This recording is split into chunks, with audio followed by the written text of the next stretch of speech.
Asia today was dominated by the three major players in this region. Tokyo, Shanghai and Hong Kong were all on the major radars today, as two major events really did drive the markets in this region, namely out of Japan and also the Shanghai-Hong Kong Connect.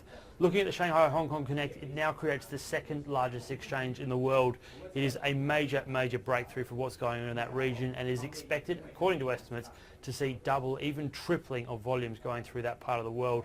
However, the trade today was probably a little bit dented by the fact that we saw bad and doubtful debts coming out of China at a significantly lower rate than expected. It did really dent trade, and there is now a feeling that maybe the property market in China not only is slowing, but slowing at a rate that could actually be slightly contagious for 2015. It really put pressure on their five major banks over there, and it is one to watch. We know how much the Chinese invest in property, and if there is a confidence dent there, that is one to watch and a theme to watch in 2015.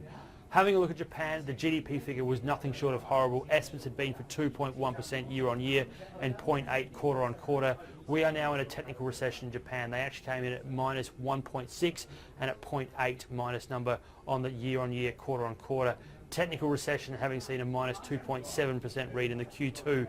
What does that mean for Japan? Well, it's probably going to be one thing and one thing only, and that is the yen continuing to plummet against all of its major currency pairs.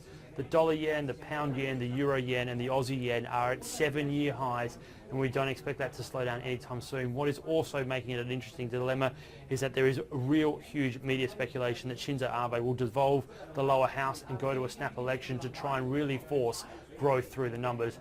That's where the markets moved today. We had a look at it all. It really did move basically in the red, considering how bad that GDP figure was and what happened coming out of that bad and doubtful debts. Tomorrow, likely to continue on as well. Watching Asia, it could be a real interesting flashpoint for the end of 2014.